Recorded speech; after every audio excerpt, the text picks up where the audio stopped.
So guys ये है मेरे चैनल की आज तक की सबसे ज़्यादा मोस्ट अवेटेड वीडियो जो कमेंट्स में हर समय यही भरा रहता है कि भाई तुम अपने बाल कैसे कटवाते हो, कैसे इन्हें मैनेज करते हो, क्या कटिंग बोलते हो। ये तो बताने ही वाला हूँ और ये भी बताने वाला हूँ कि अगर तुम कर्ली हेयर्स को लंबा करते हो और उन्हें बड़ा करने का ट्राई करते हो तो जो जो प्रॉब्लम्स आती है उनका सॉल्यूशन तुम कैसे निकाल सकते हो और कैसे मैं अपने लंबे बालों को हैंडल करता हूँ। वैसे तो ये तुम्हें छोटे लग रहे हो क्योंकि फोरहेड तक आ रहे हैं, बट अगर मैंने खींच के तुम्हें दिखाऊं तो ये लेजिट मेरे लिप्स तक आ रहे हैं। अब ये करली है तो इस वजह से यहीं कर्ल हो जाते हैं। एंड जिन जिनके बाल करली है उनको मैं बहुत बढ़िया बढ़िया चीजें बताने वाला हूँ। वो अपने बालों की हेल्थ भी अच्छी रख पाएंगे, उन्हें कोई प्रॉब्लम भी नहीं आने वाली है, वो अच्छे से मेंटेन भी कर पाएंगे। Point number 1, the cut. सबसे पहले हमें कट के ऊपर आना पड़ेगा क्योंकि अगर तुम लोगों ने कट ही बेकार करा रखा होगा या अभी करवाने वाले हो लंबे करवाने से पहले, क्योंकि वो बहुत ज्यादा मैंडेटरी होता है। क्योंकि अगर तुमने अच्छे तरीके से बाल कटवाए नहीं और फिर उन्हें लंबा करने की सोच ली तो तुम्हें पहले ही बहुत प्रॉब्लम्स आने लग जाएगी। तो तुम्हें कैसा कट करवाना है देखो, बहुत ही ईजी बताने वाला हूँ।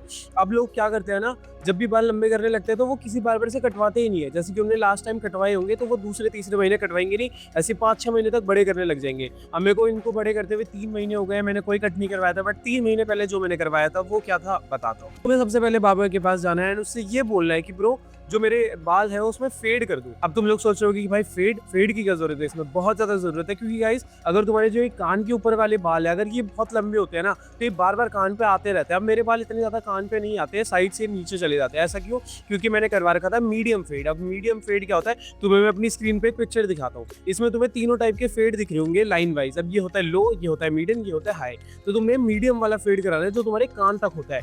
अब इससे होगा क्या, तुम्हारे कान के और यहाँ तक के पीछे के बाल ना सारे वो सारे के सारे बहुत जल्दी बड़े नहीं होंगे, जिस वजह से तुम इन्हें मेंटेन भी कर पाओगे एंड तुम्हारे बाल ऊपर से बड़े एंड नीचे से आते हुए छोटे हो जाएंगे। तो यही चीज तुम्हारे बालों को बहुत अच्छा लुक भी देगी कि तुम्हारे बाल यहाँ से लंबे लंबे लगेंगे ऊपर वाली साइड से एंड नीचे वाली साइड से छोटे होते हुए आ जाएंगे, जो कि एक परफेक्ट लुक दे सकते हैं तुम्हारे फेस को। एंड यही कट करवाना, जाके ऊपर के बाल छोटे मत करवाना, हल्की सी उसमें सीजर चलवा लेना, जिसे आई गेस वॉल्यूमाइजर सीजर बोलते हैं या क्या, आई डोंट नो। मैं तुम्हें दिखा देता हूँ, उसे बोल देना कि वॉल्यूम के लिए एक बार सीजर चला दो मेरे बालों में, जिससे डेंसिटी कम हो जाती है। गाइस याद आ गया, उसे बोलना डेंसिटी वाली सीजर चला दो जिससे डेंसिटी कम हो जाए, तुम्हारे बाल बहुत ज्यादा हैवी ना लगे। और हर 3 महीने बाद अपने बालों को थोड़ा सा ट्रिम करवा लेना है, जिससे क्योंकि हमारे जो कर्ली बाल है ना जब वो बड़े होते हैं तो हमारे बालों में ना बहुत लेंथ इश्यूज आते हैं कि हमारे कुछ बाल बहुत लंबे से लग रहे होते हैं, कुछ बाल छोटे से लग रहे होते हैं। अभी भी अगर तुम देखोगे कुछ बाल एकदम ही आगे को आ रहे होंगे एंड कुछ आराम से कर्ल हो रहे होंगे। तो वो ठीक करने के लिए हर 2-3 महीने में हल्के हल्के ट्रिम करवा लेना, एक ही लेंथ की कटिंग करवा लेना, बस इतने इतने कटवाना। That's it. उससे तुम्हारे बाल लेवल में भी रहेंगे एंड ये फालतू की वो कांटे वाली वाइब भी नहीं आएगी तुम्हारे बालों से एंड कर्ल भी वो अच्छे से हो पाएंगे। Number 2, the hairstyle. अब कर्ली हेयर्स का जो हेयर स्टाइल है वो बहुत कुछ ज्यादा होता नहीं है। तुम्हें बस अपने बाल लंबे करने होते हैं, वो जिस डायरेक्शन में जाए तुम्हें बस उसी डायरेक्शन में उन्हें भेजना होता है। अब अगर मैं बताऊं तो मैं इन्हें मिडिल पार्ट भी रख सकता था, बट मेरे ऊपर मिडिल पार्ट अच्छा नहीं लगता क्योंकि ये स्ट्रेट हेयर नहीं है। स्ट्रेट होते तो आई गेस बहुत ही अच्छे लग सकते थे या नहीं लगते, I don't know. But curly hairs में मैं क्या करता हूँ, मैं बस इन्हें थोड़ा सा मिडिल से ऐसे डिवाइड कर देता हूँ क्योंकि मेरा फोरहेड और आईब्रोज वाला जो भी एरिया ये ऐसे अच्छा लगता है, बजाय इसके कि मैं सारे एकदम एकदम लेवल में डाल दूँ। तो तुम लोग ये चीज ट्राई कर सकते हो। अदरवाइज कर्ली हेयर में अगर तुम्हें लंबे रखने हैं तो तुम और चीज नहीं कर सकते यार। इससे ज्यादा तुम क्या ही लोगे, तुम्हारे बाल पीछे से ऐसे एकदम बड़े बड़े हो जाएंगे, ऐसे बड़े बड़े दिखेंगे, साइड से ऐसे आ रहे होंगे, आगे से इतने से आएंगे। That's it. तुम ऐसे ही करके रखना। इसका ध्यान रखना कि तुम जब इन्हें डिवाइड करोगे तो अच्छे से आगे की तरफ भेज के पीछे की तरफ भेज के करना। सारे बाल पूरे आगे या पूरे पीछे मत रखना।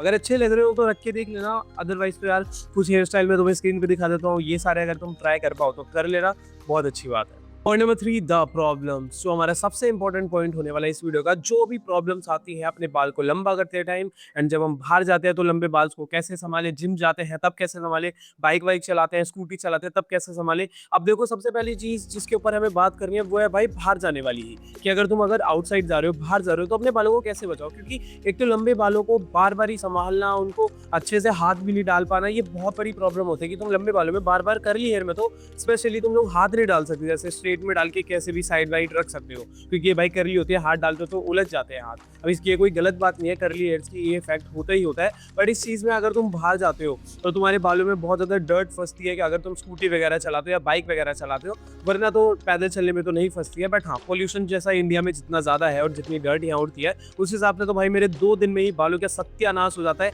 एकदम वो ब्लैक ब्लैक ग्रीस सी जम जाती है। क्योंकि मेरे बाल थोड़े से ऑयली है, मेरा स्काइल थोड़ा सा ऑयली है, और उस पर अगर मैं ऐसे पोल्यूशन में चले जाता हूँ बिना किसी हेलमेट या कैप के तो भाई काम तमाम हो जाता है। हर 2 दिन बाद मेरे को शैम्पू करना पड़ता है। बचने के लिए तुम लोग क्या कर सकते हो, अगर तुम्हें ज़्यादा दूर नहीं जाना होता बाइक या स्कूटी को लेके, पास में ही जाना होता है, बस एक कैप खरीद लो, उसे पहनो और जैसे ही डेस्टिनेशन पे पहुंच जाओ उसे उतार लो, तुम्हारे बाल सेट भी हो जाएंगे। ऐसा नहीं होगा कि तुम्हारे बाल बहुत ही खराब हो जाएंगे। बट हाँ, एक चीज़ का ध्यान रखना, जब तुम नहा के निकलोगे तब तुम्हारे बाल गीले होते हैं, तो उन्हें पहले अच्छे से ड्राई होने देना कि वो एकदम सूख जाए। क्योंकि अगर तुमने गीले बालों में कैप पहन ली और फिर गए 5-10 मिनट के लिए ही बाहर, जैसे कि तुमने सोचा कि स्कूटी से जिम जाना है और फिर वहाँ पे तुमने 5 मिनट का रास्ता है, कैप पहनी, तो तुम जब कैप उतारोगे तुम्हारे बाल बैठे ही रह जाएंगे, एकदम वॉल्यूम सारी की सारी खत्म हो जाएगी। क्योंकि भाई गीले बाल फिर नहीं खड़े हो पाएंगे, गीले बाल एकदम से उसी पोजीशन में रह जाते हैं। तो पहले बाल सुखा लेना, तब कैप पहन के नीचे जाना। कोई लॉन्ग डिस्टेंस करना है, कहीं दूर तक जाना है, तो भाई तुम अपना हेलमेट पहन के जाना चुपचाप, कोई रिस्क मत लेना अपने साथ भी। और तुम्हारी हेल्थ के लिए भी यार रिस्की है ना, वो तुम्हारे हेड वेड में कुछ लग गई है, टचवुड ऐसा ना हो एक्सीडेंट हो गया तो इसलिए हेलमेट पहन के अपनी सेफ्टी पूरी रखो। अभी कैप वाली चीज से होता क्या है ना कि जैसे मैं पहले बहुत ज्यादा बाहर जाता था, अभी भी जाता हूँ वैसे तो, बट डेली जैसे जिम जाता हूँ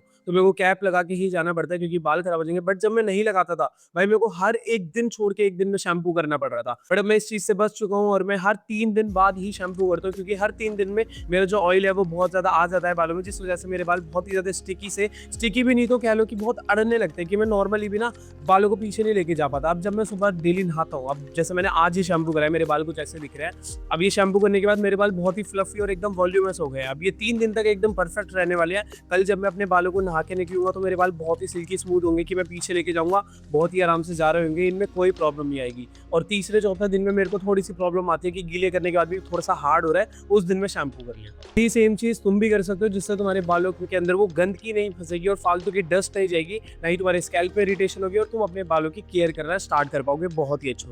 तो दूसरी चीज है जो सबसे बड़ी प्रॉब्लम है कि शैम्पू कौन सा करना है, किस टाइप का करना है, कैसे करे, क्या करे और अपने बालों को मॉइस्चराइज कैसे रखे। वो बहुत ज्यादा ड्राई हो जाते हैं शैम्पू करने के बाद। अब तुम्हें ऐसा लग रहा हो कि मैंने शैम्पू कराया बट मेरे बाल कहीं से भी ड्राई नहीं लग रहे हैं, ऐसे वो फ्रीजी लुक नहीं दे रहे जो गंदी सी आती है, अपनी स्क्रीन पे देखो कुछ ऐसी। तो वो क्यों हो पा रहा है ऐसा? बहुत ही सिंपल सी बात है, मैं तुम्हें बताता हूँ कि मैं कोई भी शैम्पू यूज नहीं करता। यस गाइस, क्योंकि शैम्पूज में आजकल बहुत ज्यादा केमिकल आ चुका है। एंड अगर मैं कर्ली हेयर वाले शैम्पू लेने लगा, जो वो पूरे का पूरा एक प्रोडक्ट आता है, उनके लिए मॉइस्चराइजर आता है, शैम्पू आता है और कंडीशनर आता है, वो थोड़ा सा अभी मेरे लिए थोड़ा सा एक्सपेंसिव है और मैं उस पर अभी इन्वेस्ट भी नहीं करना चाहता क्योंकि मेरे को अभी कोई जरूरत लग नहीं रही है। तो तुम लोग भी अगर इतना ज़्यादा इन्वेस्ट नहीं कर सकते या तुम्हें नीड नहीं है तो तुम लोग भाई नेचुरल शैम्पू कर सकते हो, जैसे कि एग से या रीठा पाउडर से।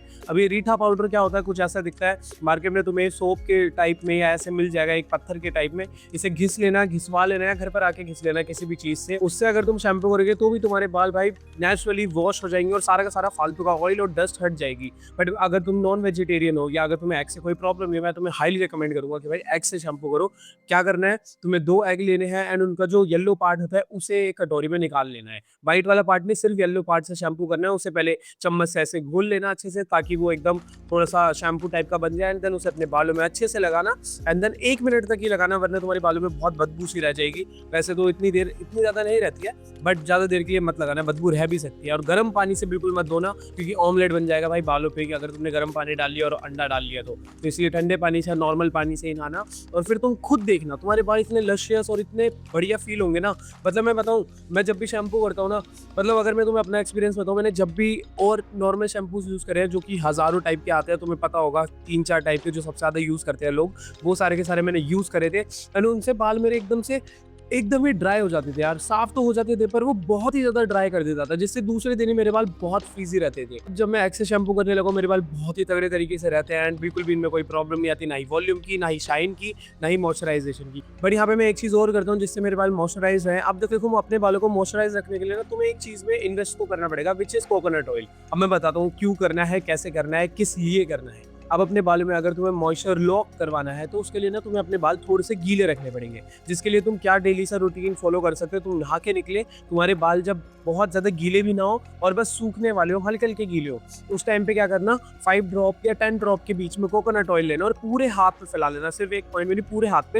एंड पीछे से लेके आगे तक हर जगह पे ऑयल को अच्छे से लगा लेना। कम से कम 1 से 2 मिनट तक मसाज करना है, ऐसे ऐसे करके या आगे पीछे करके, यूं करके अच्छे से, जिससे तुम्हारे बालों के हर एक पार्ट में ऑयल लग जाएगा। एंड जब तुम्हारे बाल गीले रहते हैं और उसमें ऑयल लगता है तो ऑयल जो वो वाटर है उसको रिटेन कर लेता है, बेसिकली उसे ट्रैप कर देता है वहीं पे, जिस वजह से तुम्हारे बाल बहुत ही ऐसे गीले गीले से और सिल्की सिल्की से इफेक्ट देते हैं, एकदम शाइन करते हैं जैसे अभी कर रहे होंगे।